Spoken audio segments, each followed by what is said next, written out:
Bonjour à tous, bienvenue à ce 158e épisode des lunchs du Club investisseur immobilier du Québec. Yvan Cournoyer avec vous, en compagnie cette fois-ci, non pas de Jean-Philippe Claude pour co-animer, mais plutôt de ma conjointe Lise. Salut!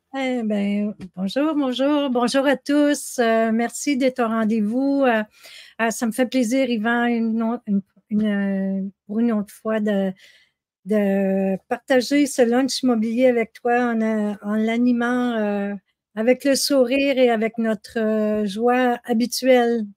Excellent, excellent. Donc, soyez les bienvenus tout le monde, peu importe ce que vous êtes, que vous soyez dans votre voiture, au chalet, à la maison, au travail, soyez les bienvenus. Aujourd'hui, on a un sujet plus particulier. Habituellement, on parle plus de technique immobilière, mais on va aller plus dans le volet humain. Donc, comme on dit souvent au club, 80% de la réussite, c'est le développement personnel. C'est ce qu'on va parler aujourd'hui. Et on vous invite à partager le lunch pour courir la chance de gagner des prix. Et pour faire ça, on partage évidemment sur nos plateformes et on inscrit dans les commentaires Go, Go, Go en lettres majuscules. C'est important de l'inscrire comme ça, sinon vous ne serez pas éligible au tirage. Donc, on fait tirer 4 prix aujourd'hui. Le premier prix qu'on fait tirer, c'est 195 de rabais sur le Boost Camp Go, Go, Go. Qui a lieu à Montréal le 13 et 14 avril, et à Québec plutôt, 13 et 14 avril à Québec, et 27-28 avril à Montréal. Donc, c'est un 2 pour 1. On va aller plus en détail tantôt sur le Boost Camp. Autre prix qu'on fait tirer, c'est 250 de rabais sur le programme Élite, donc notre programme de 10 mois, et qui a lieu à Montréal, à Québec ou en ligne.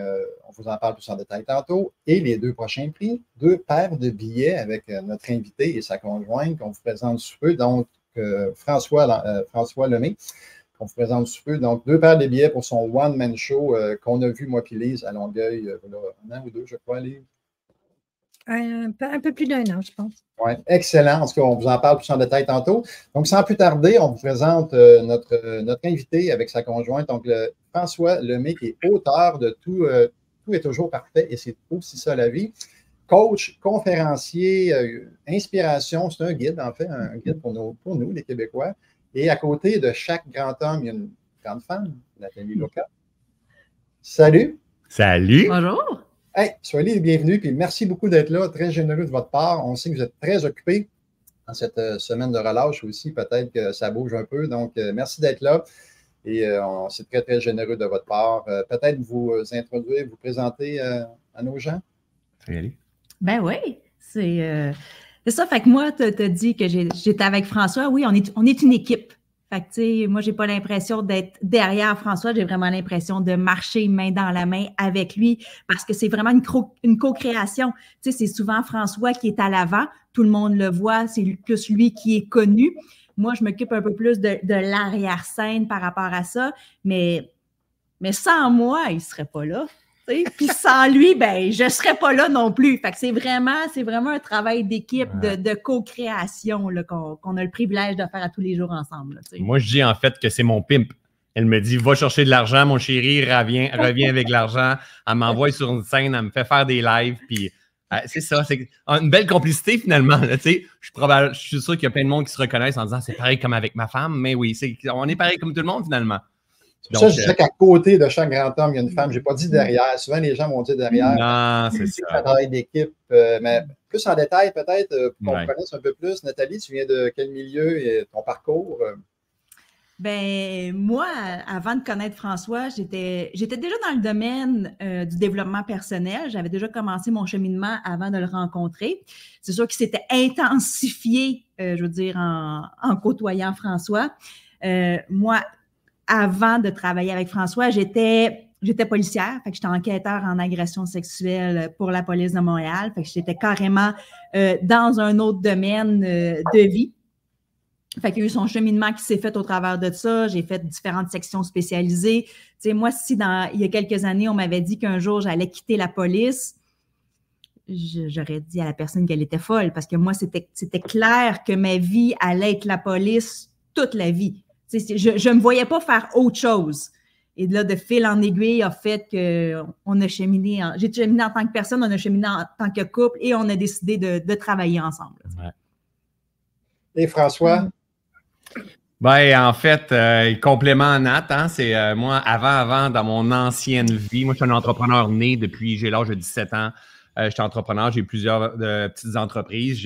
Avant de faire le travail que je fais, j'ai été courtier immobilier pendant 2 ans de temps. Avant ça, j'ai eu une business de profilage, de comprendre les mécanismes les différents modèles de pensée et tout ça. Et avant ça, mais j'ai eu une entreprise, j'ai été paysagiste pendant plus de 10 ans avec 25 employés. J'entretenais 350 terrains par semaine. J'ai l'impression d'avoir une autre vie dans cette vie-là. Aujourd'hui, je parcours le monde, je partage mes découvertes, mes recherches, j'éveille des consciences sous forme de livres, de formations, de conférences, de live, de podcasts. Je m'amuse. Hein. Je suis un entrepreneur en conscience aujourd'hui. Donc, je m'amuse. On s'amuse en co-création parce que, comme Nathalie l'a dit au début, c'était... Elle disait, elle l'a emmené quand même à la blague, mais c'est quand même vrai. C'est comme sans elle, on n'aurait pas le succès que j'ai là. Et sans moi, ça ne fonctionnerait pas comme ça non plus. C'est de même pour tout le monde, de toute façon. Quand on comprend ça, ben, il y a plus de chances d'avoir du succès, en fait.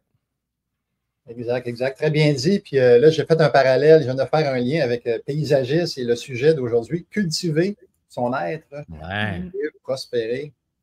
Donc, on va prendre ça dans le sens large, les amis. Prospérer, pas juste argent, mais prospérer dans une idée de grandeur, de grandir, d'avoir plus de santé, d'avoir une plus grande conscience, d'avoir plus d'argent, évidemment. Donc, on va le prendre dans le sens large, les amis. Ce ne sera pas juste financier ce midi. Et on va peut-être commencer avec une question du public, s'il y en a, Lise, qui sont manifestées. Souvent, les gens sont passifs au début. Sinon, oui, les gens là, ils se mettent dedans, là, puis ils attendent un peu, mais on est d'accord pour dire que vous venez d'un milieu, quand ça n'a pas débuté avec du développement personnel au départ, puis ça l'a grandi, mais surtout Nathalie du milieu policier. Ben, on le sait que c'est un service à la communauté, hein. Être policier, c'est une vocation aussi, là. C'est ça. Puis de lâcher ton emploi pour aller vers travailler avec François, j'imagine que ça ne s'est pas fait du jour au lendemain. Il y a eu des réflexions, il y a eu des décisions aussi sûrement qui se sont prises parce que c'est pas rien de lâcher une carrière de policier quand on sait qu'il y a un fonds de pension qui nous attend, il y a un bon revenu qui vient avec, puis juste en attendant que les gens commencent à poser les questions, est-ce que tu voudrais nous en dire un peu plus? Parce que pourquoi j'amène ce point-là? C'est parce que souvent, les investisseurs immobiliers, autant les femmes que les hommes, arrivent à un moment donné à croiser des chemins puis disent, ben là, j'aime tellement faire de l'immobilier, je suis tellement bien dans ce domaine-là qu'il faudrait que je lâche ma job. Hein? Puis la décision est difficile à prendre. Puis toi, c'est quoi qui a fait que tu t'en es venu à dire, ben je vais travailler avec François à temps plein? Bien, c'était un processus. Ça n'a pas été une prise de décision facile dans mon cas. Ça s'est fait même sur plusieurs années, le cheminement pour arriver à prendre la décision. Il est arrivé à un point, au moment donné, où moi, j'aimais vraiment beaucoup mon travail. Et vraiment, là, je m'investissais à du 200%. Je faisais beaucoup de temps supplémentaire. Je prenais à cœur mes dossiers. Comme je vous le dis, j'avais l'impression de vivre de ça et j'aimais aussi mon travail. Sauf qu'à un moment donné, j'avais de la misère à faire la limite. J'étais peut-être rendue trop investie dans le type de criminalité parce qu'à la fin, je faisais des agressions sexuelles. C'était rendu qu'au fil des années, je pense que la fatigue a fait que j'étais plus capable nécessairement de me protéger contre toutes les histoires que j'entendais. Et là, physiquement, mon corps me le disait. Ce qui veut dire que j'étais rendue, je faisais de l'insomnie, j'avais des problèmes de digestion, je commençais à avoir des masses au niveau des seins. Et moi, ma mère, elle est décédée du cancer à 42 ans. Alors, tu sais, il y avait tout ça de dire, est-ce que je vais me rendre jusqu'à ce point-là malade? Et déjà, à ce moment-là, on travaillait ensemble. Moi, j'aidais pour les événements à François dans le temps d'Inspire-toi. On animait les retraites ensemble. Et ça me faisait du bien. Et j'avais l'impression de vivre une dualité d'un métier que j'aime, mais que j'ai l'impression que j'ai comme un peu perdu la flamme, et en même temps de vivre de l'autre côté où j'ai l'impression de pleinement m'épanouir. Et là, j'ai commencé à vivre une dualité. On avait eu un enfant aussi. Oui, j'avais eu ma fille, fait que ça aussi, ça l'avait impacté par rapport à tout ça. Et là, à un moment donné, je le savais que j'étais en burn-out. Mais je ne voulais pas aller chercher le bout de papier. j'avais l'orgueil trop fort, l'ego, je ne voulais pas admettre que il fallait que je sorte à ce moment-là de ce milieu-là, parce que si je sortais, ben, je ne peux pas être en burn-out juste sur une sphère de ma vie et continuer à enseigner avec François les retraites qui me font du bien. Si je suis en burn-out, il faut que je sois en burn-out partout. Je ne peux pas faire un ou l'autre. Dans ma conscience, c'était comme, ça ne marchait pas. Et là, à ce moment-là, l'autre option qui me restait, c'était de prendre une sabbatique. De dire, OK, je sors du milieu pour 1 an.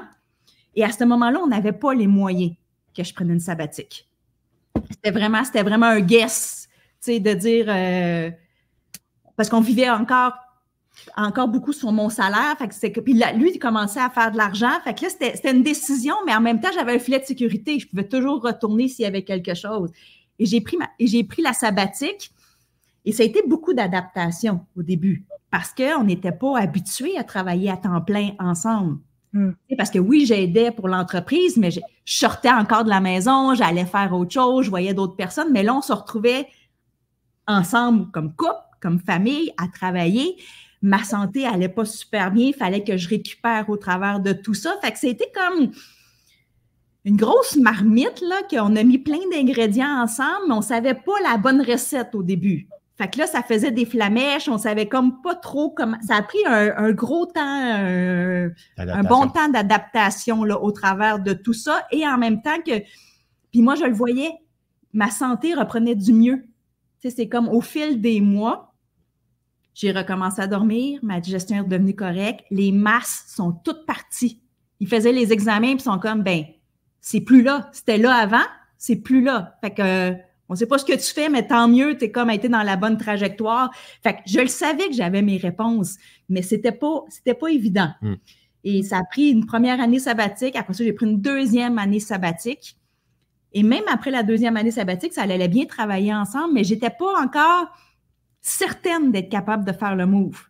Parce que moi, c'était un all-in, là. C'est comme, c'est un couple, c'est notre mariage, c'est travailler ensemble, mais s'il se passe quelque chose, je me retrouve sans... J'avais l'impression que je vais me retrouver sans rien. Je sais que c'est pas le cas, mais dans mes raisonnements, c'était comme... Il y a plein de monde qui peuvent faire le pont avec l'immobilier. Oui. Si tu t'en vas en couple avec ton amoureux, puis lui s'en va, je pourrais me retrouver sans rien. Fait que c'est à ça qu'elle sert l'histoire. Oui. Fait que là, j'avais la pension, j'avais tous les avantages sociaux. Fait que c'était un gros move de quitter. Et là, quand il fallait que je prenne ma décision, parce qu'après 2 années sabbatiques, tu n'as pas le choix de décider, il faut que... J'avais un deadline de l'employeur aussi. Et il y avait encore une partie de moi, des fois, je vais juste retourner voir.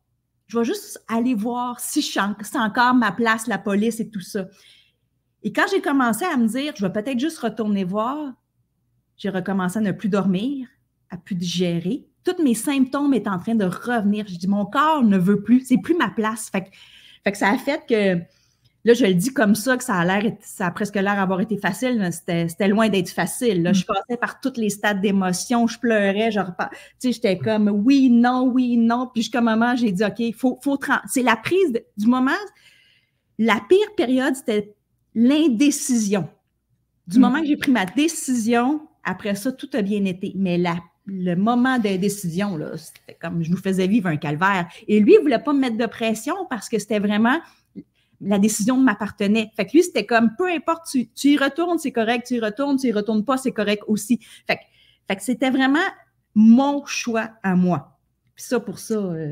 Ben, écoute, je pense que tu as fait le saut avec amour, hein? Oui. Ça se voit, parce que vous avez tellement une belle complicité tous les deux, puis ça fait combien de temps, Nathalie, que tu as lâché ton emploi, là, que... j'ai pris la sabbatique en février 2016. Fait que ça va faire 8 ans que Quand même, hein? Oui. Fait que c'était la bonne décision. Oui. Ben, félicitations, parce que on le sait combien de gens, hein, des investisseurs, à un moment donné, ils arrivent à se croiser des chemins-là. Ouais. Il faut choisir pour ce qui nous convient, c'est ça. Des fois, il faut lâcher prise aussi, hein? Ça, tu l'enseignes bien, François, hein? Le lâcher prise. Puis il n'y a rien d'acquis, hein? Il n'y a rien de, tu sais, des fois, on peut voir du monde à succès en disant « Wow, quelle belle histoire » et tout. Oui, mais l'histoire continue. Hein? L'histoire ne se termine jamais. C'est comme on aime lire l'histoire, exemple du chapitre 12. Oui, c'est le chapitre 12, mais c'est quoi le chapitre 13? Qu'est-ce qui s'est passé? Dégringolade du marché boursier, l'immobilier va pas bien, les formations en ligne, c'est différent. Nathalie est tombée en amour avec un autre. C'est la vie. C'est la vie, ça, pour de vrai. Et le succès, pour moi, c'est une question de s'adapter. C'est une question de mettre un genou à terre, se secouer, se réinventer, lire la vie à travers nous. Tu sais, quand Nathalie elle parle de son corps qui lui parlait, mais nous autres, régulièrement, on prend des décisions par rapport à dire, OK, à quoi que ressemble notre vie? Tu sais, être riche, avoir 100 000 portes, pas 100 000 portes, on s'entend, mais 100 portes, ou 200 portes, ou 300 portes, ou ben non, 300 000 personnes sur ta communauté, mais dormir avec la médication, c'est aussi être pauvre pour moi. Tu comprends? C'est ça aussi, se révéler, travailler son être et tout ça. C'est dire, OK, il faut que je sois conscient de ma vie. La vie, c'est pas juste d'être riche financièrement, c'est d'avoir l'impression de me réaliser pleinement, de m'épanouir pleinement. Puis c'est un auteur qui s'appelle Paulo Coelho qui dit « Le véritable bonheur, c'est de se coucher le soir avec la paix d'esprit. » Donc, si tu as la paix, tu as tout. Donc, en fait, la paix, c'est pas de ne pas travailler. La paix, c'est d'avoir le sentiment que tu fais exactement ce que tu es supposé de faire en cette période de ta vie. De temps en temps, ça peut être sortir de ta zone de confort, prendre un guess des risques en immobilier, dans ta business, dans les achats que tu vas faire et tout ça. De temps en temps, c'est de dire hey, « je prends une année sabbatique et je recule ». Peu importe, mais au moins d'avoir la sensation que tu fais ce que la vie demande de faire à travers toi en ce moment. Et c'est pour ça que c'est important de travailler sur soi. Tu sais, pour moi, je ne sépare pas développement personnel et développement professionnel. C'est la folie faire ça. C'est déjà dur d'en gérer un qu'un. Fait que nous, on unit tout ça. Et notre business, nos différentes entreprises ressemblent à qui nous sommes. Profondément. C'est vraiment une copie conforme. On appelle ça un moyen d'existence dans mon type d'enseignement. Mon moyen d'existence, il nous permet en fait de se réaliser pleinement. Mais pour ça, il faut toujours s'observer, toujours se remettre en question, pas juste douter, mais dire, OK, on est-tu en bonne direction? Parce que ça se peut qu'en décembre, on s'en allait dans une direction, puis qu'on soit en mars, puis on fait comme, c'est plus nécessairement ça qu'on veut. Et tu sais quoi, de temps en temps, il faut accepter de dire, on fait 3 pas de recul, ça va coûter 20 000 $, puis on s'en va dans cette direction-là. C'est la vie. Et de temps en temps, tu te rends compte, tu te dis, oh my God, quel privilège d'avoir été dans une prospérité. Oui, mais as-tu vu les décisions qu'on a prises en arrière? Et constamment s'adapter, s'écouter. Et c'est là qu'est le challenge de vivre, d'avoir une business à deux, d'avoir des projets à deux. Parce qu'à deux, il y en a un qui a de l'audace, l'autre est un peu plus insécure, l'autre est plus frileux, l'autre est plus pragmatique, l'autre est plus visionnaire. C'est la vie. C'est la vie. C'est pour ça qu'il faut apprendre à co-créer ensemble. Donc, on a appris à co-créer de mieux en mieux ensemble. Pourquoi? Parce qu'on s'est frotté souvent. Et c'est quand on se frotte dans ces résistances-là qu'on apprend à se découvrir au travers de tout ça. Donc, c'est une belle histoire, mais une histoire qui continue. Excellent, ça met très bien la table. Bravo Nathalie pour ton cheminement. Tu parlais tantôt de retraite, puis moi, c'est quelque chose que je veux aller faire sous peu. J'en ai déjà échangé un petit peu avec François, mais les retraites Vipassana, c'est-tu un moyen, ça, justement, de retrouver son intérieur pour mieux prospérer? J'aimerais ça vous entendre là-dessus. Je ne sais pas si tu les as faites, Nathalie, avec François, là, mais c'est quelque chose qui me parle beaucoup. J'aimerais ça vous entendre sur les retraites Vipassana. Bien, il n'y a pas personne qui les vit de la même manière, les retraites. Et à chaque retraite que tu fais, parce que je l'ai faite aussi, j'ai fait deux fois des 10 jours et une fois un 3 jours, parce qu'un coup, tu as fait des 10 jours, tu peux faire des 3 jours. Et les 2 fois, ce n'était pas pareil. Parce que tu n'es pas la même personne, tu chemines au travers de tout ça, puis il ne faut pas que tu recherches non plus à vouloir vivre la même expérience que la première fois. Fait que moi, la première fois que je l'ai fait, je ne connaissais même pas François à l'époque. Fait que ça date d'il y a plusieurs années. Et la deuxième fois, ben, j'étais enceinte de ma fille. Fait que c'était une autre réalité. Une autre réalité, là, parce que j'avais une connexion aussi avec mon bébé. Fait que c'est sûr que c'est demandant, Vipassana, parce que c'est 10 heures de méditation par jour. Tu sais, tu parles pas, tu peux pas lire, tu peux pas écrire. T'es vraiment axé à ramener le regard sur toi et observer ce qui se passe à l'intérieur de toi, là. C'est une autre étape. Puis c'est pour ça que les enseignements de François sont hyper complémentaires avec tout ça, parce que quand tu sais déjà ce qui se passe un peu plus à l'intérieur de toi, ben ça aide aussi, après ça, quand tu vas à Vipassana, de comprendre un peu plus ce qui se passe. Là, ouais. Et tu vois, nous, on y retourne la semaine prochaine. Donc, pas à Vipassana, on organise une retraite dans ce style-là, puis c'est des retraites de silence, des retraites de méditation de silence dans lesquelles tu es connecté avec la nature, tu apaises ton esprit, tu dors bien, tu manges bien, tu médites, tu te reposes, tu réfléchis, tu prends des notes sur ta vie, ta direction, c'est pas quand que ça va mal qu'il faut réaligner, c'est quand il y a de l'espace qu'il faut réaligner. Il faut créer de l'espace en soi avant de faire un réalignement tout le temps, tout le temps, tout le temps. Pas juste, il y a une crise, on réaligne. Non, ça, on réagit sur l'urgence puis on ne crée jamais une vie qui nous ressemble à ce moment-là. Alors, nous, c'est quelque chose pour moi qui a changé ma vie littéralement. Nathalie aussi, ça a eu un impact significatif sur sa vie. Et aujourd'hui, mais des périodes de recul comme ça pour revalider si on est dans la bonne direction, sont tellement précieuses, là, ces périodes-là. Donc, on les cultive, puis tu sais, en fait, le défi aujourd'hui de notre humanité, c'est qu'on n'a pas d'attention. Okay? C'est comme on est multitasking, il y a 56 000 projets et tout. Puis le fait de ne pas avoir d'attention, ça fait qu'on n'écoute pas ce qui est là. Puis au travers de ça, qu'est-ce qui se passe? C'est qu'on cherche à saouler ça. On cherche à se geler par-dessus tout ça. Et le fait de s'entraîner à revenir à la base, connecter avec la nature, ça nous permet de voir plus clair, de ressentir nos intuitions, de comprendre c'est quoi que la vie demande à travers nous en ce moment. Ça change la façon de voir la vie. Puis quand tu commences à vivre de même, mais il se passe des opportunités grosses comme ça, parce que tu arrives à lire la vie. C'est juste jouer autrement, finalement. Mais tout le monde est capable de faire ça. Ça me fait penser, hein, Yvan, je ne sais pas si tu vas être d'accord avec moi, mais on le sait, hein, par expérience, on a tellement formé de gens au Québec, on continue encore d'en former beaucoup, c'est que les gens, quand ils découvrent l'immobilier, puis qu'ils découvrent que finalement, la game est quand même accessible, puis il suffit de se former, puis de vouloir, puis mettre du temps, mais les gens, là, ils se lancent, puis là, c'est comme ils voudraient tout acheter, hein, puis on dit, oh, attends, là, on se calme, on respire, on intègre ce qu'on a appris, on pratique, on valide. Mais c'est fréquent. Fait que c'est important ce que tu dis, François, d'être capable de prendre du recul. Ouais. Savoir est-ce qu'on est bien aligné, parce que c'est comme tu disais, hein, c'est pas quand on est dans la tempête que c'est le temps de dire ah ben là, je vais prendre du temps, je vais reculer, on ne voit plus rien dans la tempête, anyway. On est aveuglé. Exact. Puis ce que tu viens de dire là, c'est autant dans le fait de j'ai envie de tout acheter parce que là, je suis passionné par mon nouveau domaine, mes nouvelles compréhensions, mes nouvelles découvertes, ou le taux hypothécaire augmente, il faut tout que je vende, je me débarrasse parce que là, j'ai peur. Donc là, ça, c'est tous des comportements impulsifs.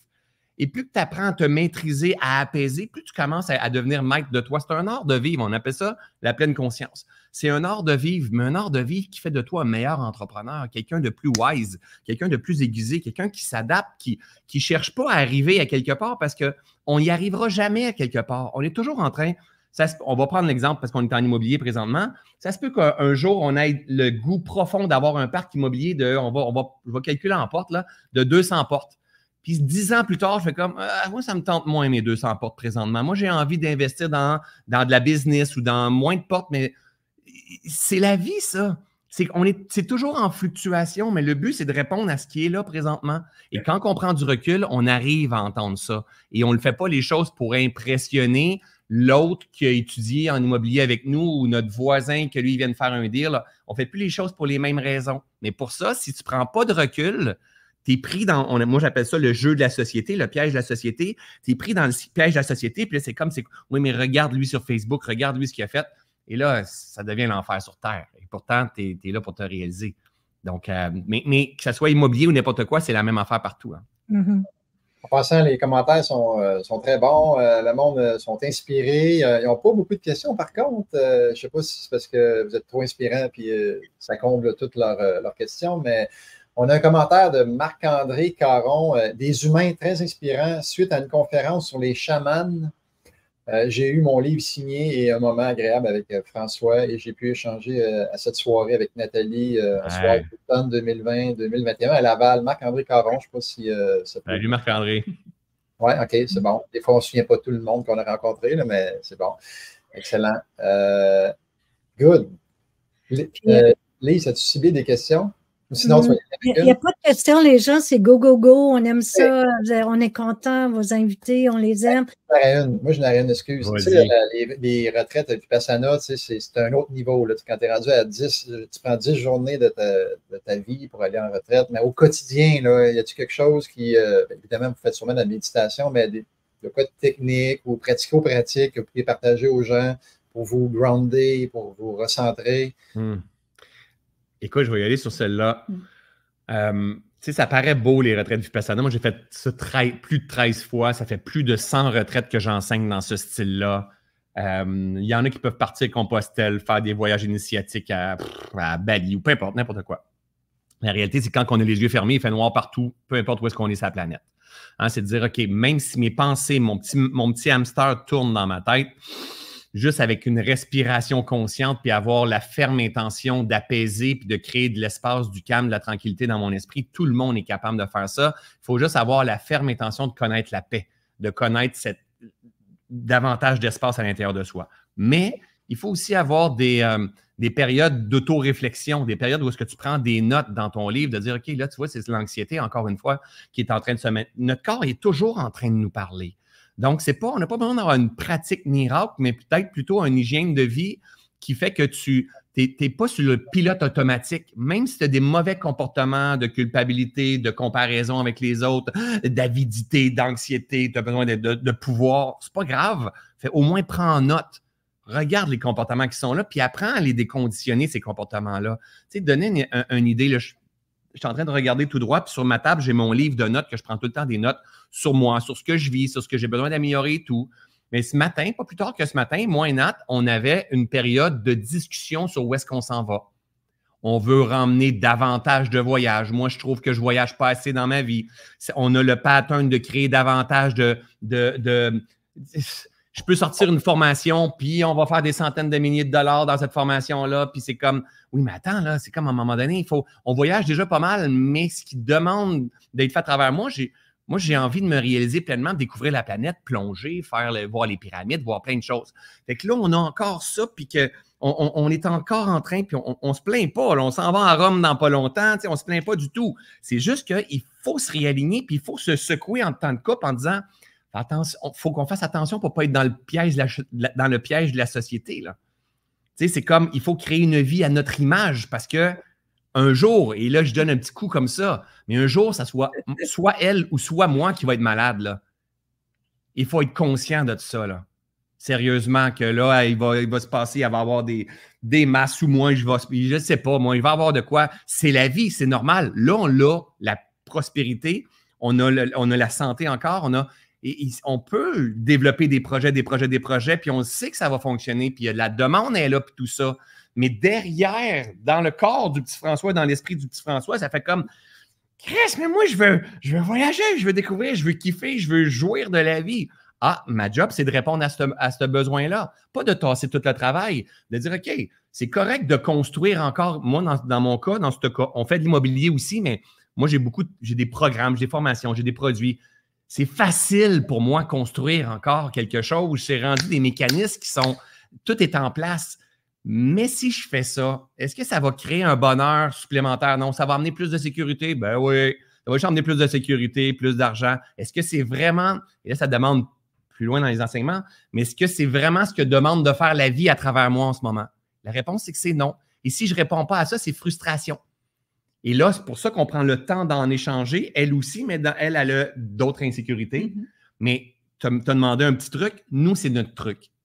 Et notre truc se passe, comme là, c'était sur la table tout à l'heure, mais se passe, là, on a un spa qu'on voit juste là, se passe régulièrement dans le spa. Notre spa, tu peux en parler, mais notre spa, c'est notre moment, notre espace de brainstorm. Ah ouais, mais nous, c'est... Puis on le dit toujours, là, on brainstorm. Fait on peut se permettre dire tout. On peut tout dire sans prendre rien de personnel. On arrive tout avec nos idées, puis on le dit en brainstorm. Fait puis honnêtement, on prend un spa tous les jours. Fait que c'est comme si c'est notre habitude que quand on arrive dans le spa, on peut refaire notre vie, on peut refaire notre monde.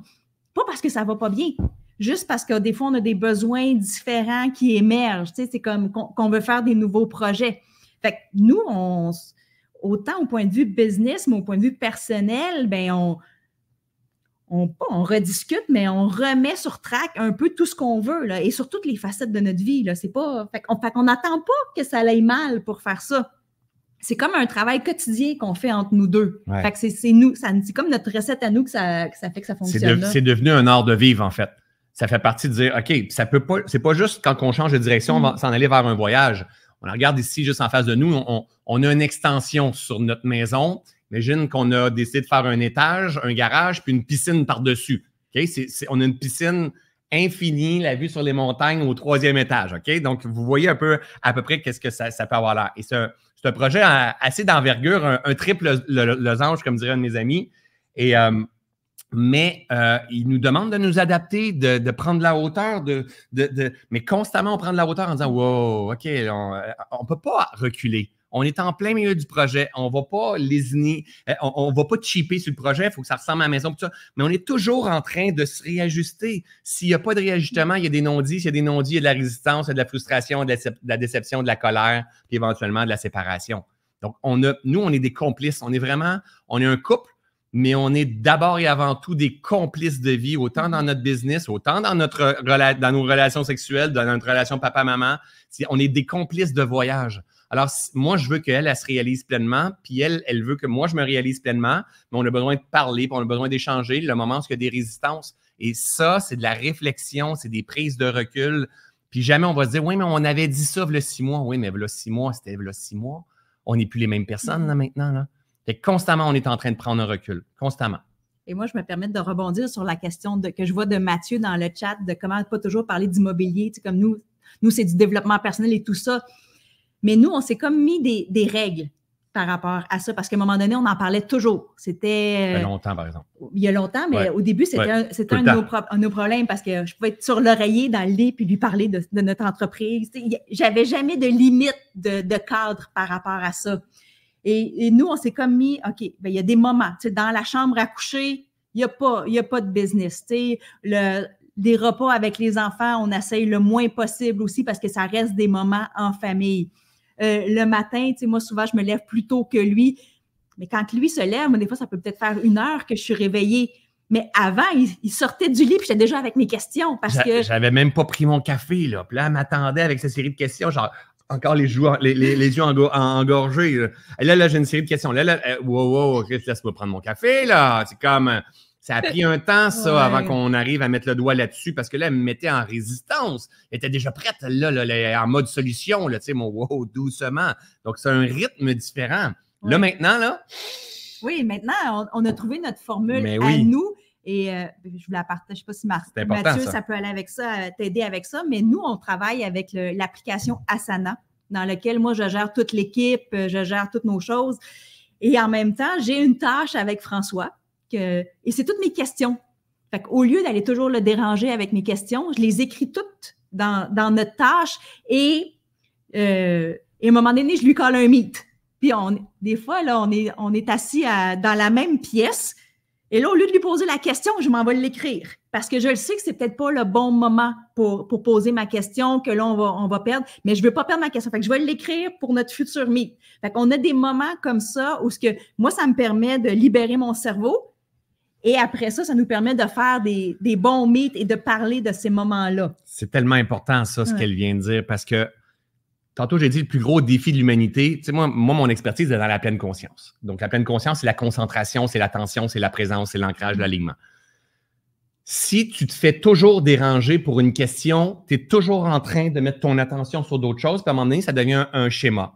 En plus, tu travailles multitasking, tu as quelqu'un qui te pose une question, tu as une assistante qui est là, tu as un collaborateur qui est là, tu as une opportunité qui est là. Finalement, tu n'as plus d'attention, puis tu deviens saturé, puis tu as envie de brailler, puis tu es écœuré de tout.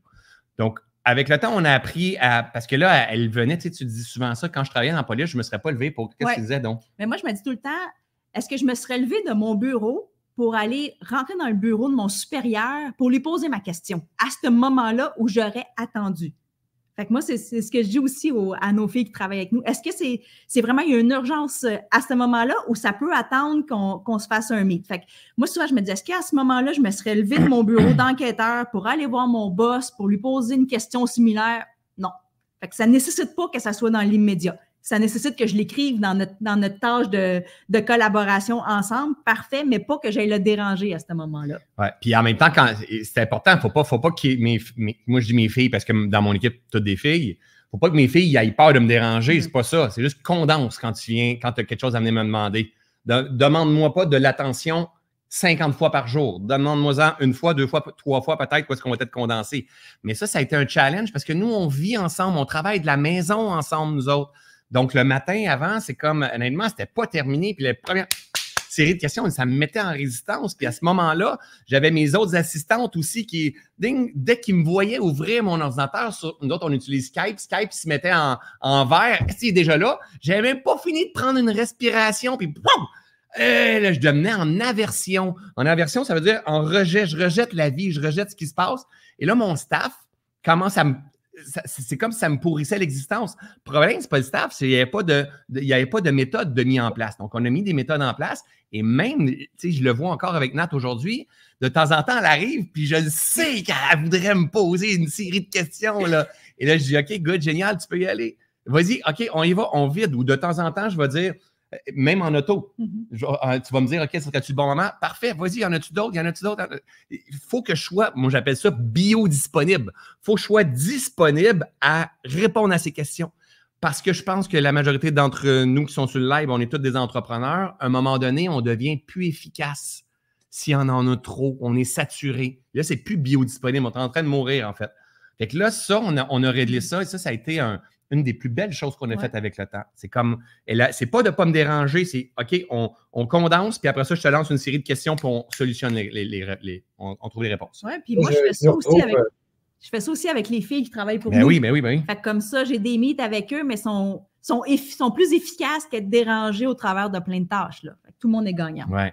Là, je nous retrouve beaucoup là-dedans, moi puis Lise, on a du chemin à faire pour ne pas se déranger tout le temps. Ben, on est souvent, on est tout le temps ensemble, puis c'est le même principe. Fait que, quand ça vient, on y va, mais à un moment donné, il faudrait plus cibler. Mais les amis, normalement, on termine à -15, mais là, c'est tellement captivant. Les gens, ils restent là, ils ne partent pas.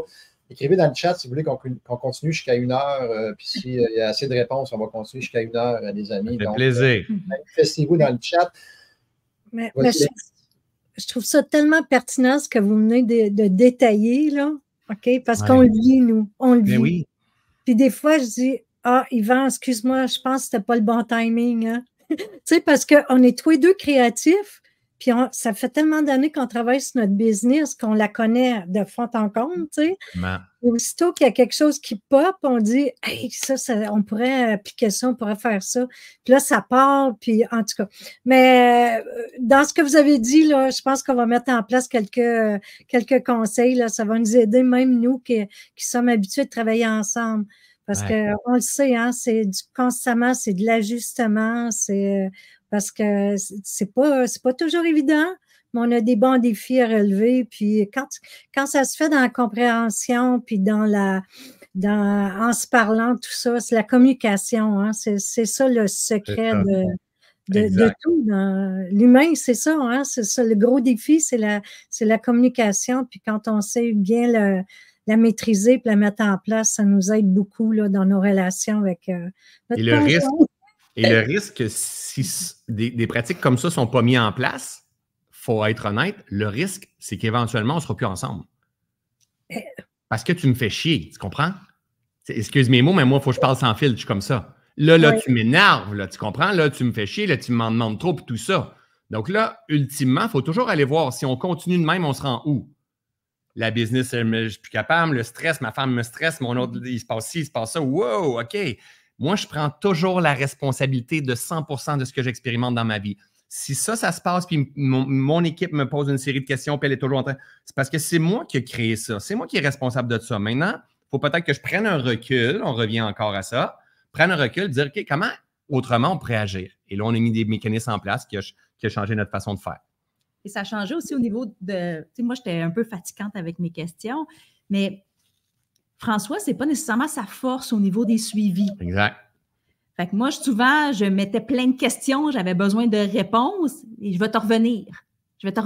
Mais souvent, je trouvais qu'il ne revenait pas assez vite. Surtout, je suis saturé. Oui, et avec notre structure, comme je disais avec Asana, moi, ça me permet d'y mettre comme des échéanciers. Vas-y, chérie, ça, c'est un 10 points, celle-là. Vas-y. Échéanciers. Oh! C'est la première fois qu'elle l'a, celle-là. Et en même temps, comme ça, moi, ça m'enlève de la pression. Je me dis, OK, j'ai besoin d'une réponse pour mardi. Fait que là, qu'au lieu de lui bombarder et d'avoir mes réponses pour tout maintenant, au moins en mettant des dates où j'ai besoin des réponses absolument, lui, ça lui enlève une pression. Moi, en même temps, je suis moins après lui et je le sais que de cette manière-là, je vais avoir mes réponses et je vais être capable de faire le suivi avec mon équipe. Fait que c'est pour ça que lui, ça l'a désamorcé face à moi et moi face à lui. Fait que pour nous, c'est notre formule. Là. Et de ne pas prendre les choses personnelles s'il n'est pas répondu tout de suite. C'est tellement important. Premier accord Toltec. Un des accords Toltec. C'est tellement important. Pas prendre les choses personnelles. Avant, il y avait ça aussi. Non. Et vice-versa avec mes employés et moi avec eux. Mais dans mon téléphone, mettons, je m'en viens dans des choses à répondre. Je sais que j'ai des choses que c'est correct si je réponds jeudi là-dessus. Parce que de temps en temps, parce que moi, je suis le visionnaire, je suis le pilote de ma business. Il y a des décisions qui se prennent qui peuvent être logiques, puis il y a des décisions qui se prennent qui peuvent être ressenties. Puis des fois, moi, je suis ce modèle-là, j'ai besoin de sentir les choses. Et que ça veut dire que ça se peut que je ne sois pas capable de prendre une décision là-dessus dimanche. Donc, j'ai besoin d'avoir de la hauteur. Elle a appris à me connaître, j'ai appris à la connaître et c'est ça qui fait que ça fonctionne pour nous aujourd'hui. On est différents, chacun d'entre nous, on est différents. Beau duo, beau complément. Bravo. On va enchaîner avec une question parce qu'il y a quelqu'un qui me posait une. On va au moins y permettre d'y répondre. Claude Leblanc, à midi 26. On sait que pour cultiver notre être, il faut rester positif. Puis il peut y avoir des gens, des fois, négatifs sur notre chemin. Comment vous faites pour filtrer les gens négatifs? Comment ça se passe, votre sélection, votre processus? Ça va se faire dans le sentier, tu vas me dire, mais c'est aussi ça la vie. La vie. En fait, penser qu'il ne faut pas avoir de négatif, c'est une pure illusion. C'est aussi ça la vie. Présentement, il n'y a pas de soleil chez nous. Là. Moi, c'est nuageux au bout aujourd'hui. Il y a même brouillard en plus. C'est aussi ça la vie. Le problème, c'est qu'on pense, quand on commence dans notre développement personnel, qu'il ne faut pas avoir de gens négatifs. Attends, c'est quoi cette affaire-là? C'est quoi cette illusion-là? Puis il faut virer les gens négatifs en positif. Mais non, mais c'est quoi? Peut-être que les gens négatifs nous enseignent à lâcher prise, à se détacher, à aimer inconditionnellement, à prendre de la hauteur, à choisir nos batailles, à choisir sur quoi on met notre attention. Et plus qu'on résiste aux gens négatifs, il se passe quoi? On en voit de plus en plus. Puis là, on est négatif parce qu'on est entouré de gens négatifs. On ne veut pas des gens négatifs dans notre vie. Fait qu'on appelle ça de l'aversion. C'est des enseignements de pleine conscience. On appelle ça de l'aversion. Puis à un moment donné, on dit your vibe, attract your tribe. Tu te ramasses à être entouré d'opportunités, de gens, de collaborateurs qui disent « Oh my God, c'est pas évident dans l'industrie. L'économie est en train de se passer ça. T'as-tu vu le gouvernement, qu'est-ce qu'il fait? Hey, c'est pas drôle la température. Maudit hiver de merde. Blablabla. » Là, tu te rends compte que finalement, ça ressemble à l'équivalent de ta conscience. Versus, le but de la vie, c'est pas d'être positif, c'est d'être conscient. Conscient que le yin et yang existe et toi, tu choisis ce que tu as envie de faire croître, de faire grandir. Il y en a du monde qui sont plutôt pessimistes dans la vie puis tout. Et c'est OK, mais c'est pas nécessairement avec eux autres que je fais mes soupers ici. Hein? Mes fêtes entre amis, puis j'organise un voyage ou un feu. C'est pas nécessairement eux que je vais venir voir, mais que je vais inviter, mais ça fait partie du jeu. On peut avoir un beau-père, une belle-mère, la femme au dépanneur qui sont négatifs. C'est OK. Tu sais, on veut des deals en immobilier. Mais le deal en immobilier que tu vas avoir, là, tu vas l'avoir si tu es positif, mais ça se peut très bien que tu l'achètes de quelqu'un de négatif parce qu'il n'est plus capable. À quel point la personne négative, elle est importante. Donc, ce n'est pas de rejeter, c'est d'inclure tout ça. C'est ça, pleine conscience intégrative. C'est d'inclure tout ça sans jugement. Donc, pourquoi j'ai pointé le livre? Parce que c'est ça que j'enseigne dans mon livre, l'art de percevoir autrement. Le négatif c'est pas mauvais. C'est une posture et nous, on a le choix de choisir notre posture, en fait. J'espère que ça répond à ta question, Claude. On va enchaîner avec peut-être une question du public, Lise. Avant d'enchaîner avec les questions du public, Yvan, moi, j'aimerais ça que vous nous parliez là, de votre tournée qui a débuté ou qui va débuter bientôt, là, tous les spectacles, les dates que vous avez mis en place pour pouvoir aider plein de gens là, qui vont aller vous écouter, qui vont aller t'écouter, François. Est-ce que vous voulez nous en parler? Ben oui, c'est Nathalie qui a organisé ça, toutes les dates un peu partout dans le monde pour envoyer son homme sa scène, partager le message, effectivement. Ça commence le 14? Le 14 mars. Le 14 mars prochain. On fait une tournée ici un peu partout au Québec. Après ça, on s'en va en Suisse, en Belgique, en France. Ça s'appelle « C'est aussi ça la vie ». C'est du développement personnel, mais avec beaucoup d'humour. C'est pour ça que j'appelle ça un one-man show. C'est un mix de conférences, mais pas conférences très, très sérieux, mais plutôt conférences avec du divertissement, de l'humour. Donc, tu n'es pas obligé d'avoir un intérêt au développement personnel. Tu peux juste avoir envie de venir passer un bon moment puis rire un bon coup, mais assurément que même si tu n'as pas d'intérêt au développement personnel, ça va te rentrer dedans, tu vas te reconnaître, tu vas dire « Oh my God, ce gars-là, il parle de moi sur scène. » C'est ma façon d'éveiller les consciences, de venir semer une graine, en fait, de possibilités dans l'esprit des gens. Donc, c'est un modèle unique que j'emmène. C'est ma couleur en moi. Donc, on part pour une tournée ici au Québec jusqu'en fin avril. 27 avril, à Gatineau. 27 avril. Et après ça, on part pour l'Europe. Donc, c'est le même titre que mon livre, mais ce n'est pas la conférence de mon livre. Je m'en vais. Donc, en fait, à la fin avril et au début mars, ça ne sera pas la même conférence de toute façon. Il risque d'avoir peut-être un 50% qui va bouger. Moi, j'évolue avec le temps, je ramasse des choses. Donc, j'emmène mon intention, c'est d'éveiller les consciences, de faire passer des messages percutants pour que les gens, quand ils ressortent de là, ils fassent comme, mais oui, c'est une évidence. Qu'est-ce que je peux ajuster pour mieux m'épanouir maintenant dans la vie? Donc, belle soirée. Oui, bien, c'est ça. Bien, félicitations. Puis moi, puis Yvan, justement, on a déjà été à une de vos soirées. Hein. Ouais. Puis écoute, on a passé une super belle soirée. Oui, c'est vrai, on rit, puis il y a plein de conseils aussi, puis d'éveils qui se font dans tes soirées. Puis moi, ce que j'aime beaucoup aussi, François, c'est que tu es sans filtre, hein? Tu l'as dit, tu es sans filtre, puis tu nous as même confié que toi, tu arrives sur la scène, tu n'as rien, là, tu n'as rien de préparé, tu y vas avec ce qui te parle, là, c'est ça, fait que c'est vraiment, c'est pas quelque chose qui est chronométré à la minute, puis je vais dire ça, tel endroit, puis exact. Ouais. Donc, la conférence que tu avais eue, entre autres, à Paris, ça, c'était une conférence totalement sans filtre, il n'y avait rien. Mais la conférence One Man Show, pas le jeu de la vie, mais c'est aussi ça la vie, j'ai quand même des piliers qui sont là, dans lesquels je vais naviguer au travers de tout ça. Ça se peut très bien qu'un soir, je le fasse. Il y en a un que je ne fasse pas ou deux que je ne fasse pas, mais j'ai quand même un filet de sécurité qui est là parce qu'il y a un message à passer qui est quand même là. Donc, mais il faut que je sois dans le flow parce que quand je suis dans un flow, je suis capable de ramasser des choses dans la salle. J'ai peut-être vécu quelque chose lors d'une entrevue, lors du midi avec quelqu'un. Et c'est là pour moi qu'il y a de la magie, puis de la puissance, puis de la présence. Puis moi, c'est ce qui m'intéresse dans la vie. Donc, c'est ce que je fais. Partir en tournée, faire 300 tournées de la même conférence, moi, je vais mourir si je fais ça. Donc, ce n'est pas mon modèle à moi. C'est pour ça que je fais toujours des petits blitz de 15 conférences. Je prends un recul pendant 6 mois. Je prends un petit blitz parce que j'ai besoin de me renouveler puis pas avoir l'impression de toujours juste répéter les mêmes choses. Ben justement, on va vous partager un moment à Paris. Puis là, vous ne voyez pas la salle, là, mais c'est rempli. Puis là, toutes les oreilles et les yeux sont sur la scène, ils écoutent. Puis c'est vraiment un beau moment, ça. En tout cas, on peut voir là, la complicité là, dans le groupe qui est très présente. Fait que c'était vraiment, en tout cas, c'était vraiment un beau moment. C'est beau, oui, c'est ça. Ouais. En tout cas, si vous voulez passer une belle soirée, là, allez écouter François. Puis Nathalie est toujours là, d'ailleurs, je pense. Hein, tout à fait. Ah oui, c'est le chef d'orchestre derrière tout ça. Vous allez pouvoir rencontrer Nathalie aussi. Puis, d'entrée, je voudrais juste, pour ne pas oublier, OK, c'est important pour moi puis Nathalie, aujourd'hui, on vous souhaite une journée de la femme. Qui sont là parce qu'il y a beaucoup de femmes. Hein. Ouais. Oui, les femmes qui sont avec nous aujourd'hui. Le 8 mars, mesdames, c'est la Journée internationale des droits de la femme. Elle ne devrait pas exister d'abord, cette journée-là, mais elle existe parce qu'il y a des droits qui ont été bafoués avec le temps, puis encore des droits qu'on doit acquérir.